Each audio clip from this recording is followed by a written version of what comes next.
మార్కండేయుల వారు ఎంతకాలం ఉన్నారని చెప్పుకున్నాం? 7 కల్పాల కాలం. ఒకరోజు ఆయన భాండీరం అనే వనంలో కూర్చొని మార్కండేయుడు ధ్యానంలో ఉన్నారు, ఆనందంగా ఉన్నారు. ఆయన దగ్గర కొందరు ఋషులు వెళ్ళారండి. ఋషులు, ఎందుకంటే ఋషులకు ఒక పిపాస ఉంటుంది, వాళ్ళకి బోల్డ్ అంత జ్ఞానం ఉంటుంది, ఇంకా జ్ఞానం తెలుసుకోవాలని తహతహ ఉంటుంది.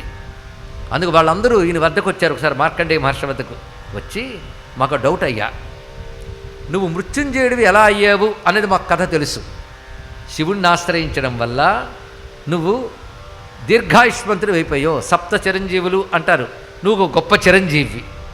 కానీ ఎక్కువ కాలం బ్రతకడం గొప్ప ఏం కాదయ్యా అన్నారు. ఇది బాగా తెలుసుకోవాల్సిన గొప్ప విషయం అండి. మనం అనుకుంటాం ఎక్కువ కాలం ఉండిపోవాలి అని. ఎక్కువ కాలం ఉండి ఏం చేస్తారు? మరింత తింటాం, మరింత తిరుగుతాం, అదేనా? ఎందుకంటే ఎక్కువ కాలం బ్రతకడం మహా కష్టం. అది మార్కండేయుడు పడ్డాడు ఒకసారి. ఇది ప్రళయకాలం వచ్చింది, సర్వం నాశనం అయిపోతుంది, వణికిపోయాడు మార్కండేయుడు. తాను నశించట్లేదు, అన్నీ పోతున్నాయి, లయమైపోతున్నాయి, మహా జలములు కనబడుతున్నాయి. వణికిపోయాడు, ఏమిటా ఇది అనుకున్నాడు.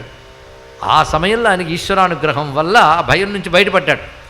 కనుక ఎక్కువ కాలం బ్రతకడం గొప్ప కాదయ్యా, జ్ఞానంతో బ్రతకడం గొప్ప, అది గొప్ప విషయం ఇక్కడ.